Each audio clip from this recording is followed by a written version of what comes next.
అందరికీ నమస్కారం. అస్సలాము అలైకుం రహమతుల్లాహి బర్కాతు. మిత్రులారా,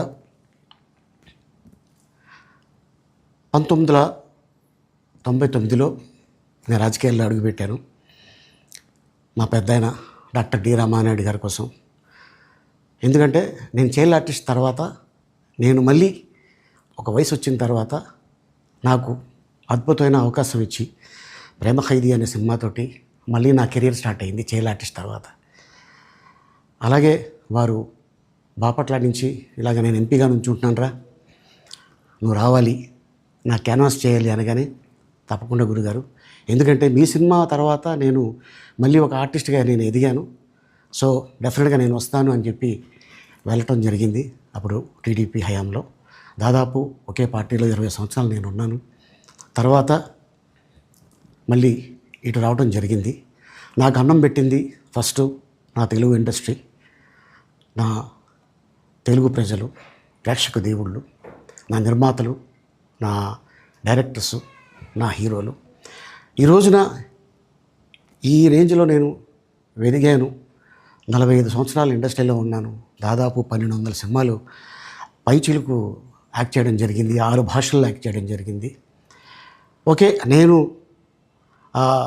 దయాగుణం ఉంది, భగవంతుడు ఇచ్చాడు కాబట్టి నాకు రాజకీయం తోడైతే కొద్దిగా 10 మందికి నేను సహాయపడగలను అనే ఉద్దేశంతో రాజకీయాల్లోకి వచ్చాను తప్ప రాజకీయాలు చేయాలని రాజకీయాల్లోకి రాలేదు. ఇండస్ట్రీ నాకు ఇంత మంచి లైఫ్ ఇచ్చింది, నేనేం చేస్తే బాగుంటుంది అని నలుగురిని చూసి నేను ఒక ట్రస్ట్ పెట్టుకున్నాను మా నాన్నగారి పేరున. దాదాపు 16 సంవత్సరాలు అవుతుంది నేను ట్రస్ట్ పెట్టుకొని. ఏ రోజు కూడా, ఈవెన్ దో కోవిడ్లో కూడా ప్రతి నెల వాళ్ళకి 1000 రూపాయలు నేను సాయం చేసేవాడిని. కోవిడ్లో కూడా ఆపకుండా అలా కంటిన్యూగా సాయం చేస్తూనే ఉన్నాను. చాలామందిని నా కుటుంబంలో అవ్వచ్చు, బయట వాళ్ళు అవ్వచ్చు, చుట్టాల్లో అవ్వచ్చు, చాలామందికి చదివించాను నేను. అండ్ అలాగే మా తల్లిదండ్రులు నాకు ఇచ్చిన ఆ ఒక గుణం అది అందరితో పంచుకోవాలని చెప్పి ఉద్దేశంతో నేను ట్రస్ట్ కూడా పెట్టుకున్నాను. నా ఇన్కంలో దాదాపు 20% నేను ట్రస్ట్కి ఇవ్వటం జరుగుతుంది. గతంలో కూడా చెప్పా, ఫారిన్ కంట్రీస్లో ఏదైనా ఈవెంట్స్ చేస్తే దాంట్లో నుంచి 60% ట్రస్ట్కి వెళ్ళి 40% నేను తీసుకునేవాడిని. సో ఇట్లాగా చాలా సేవలు చేసి ఉన్నాను కాబట్టి ఈ మాట కూడా నేను మీకు చెప్పుకుంటున్నాను.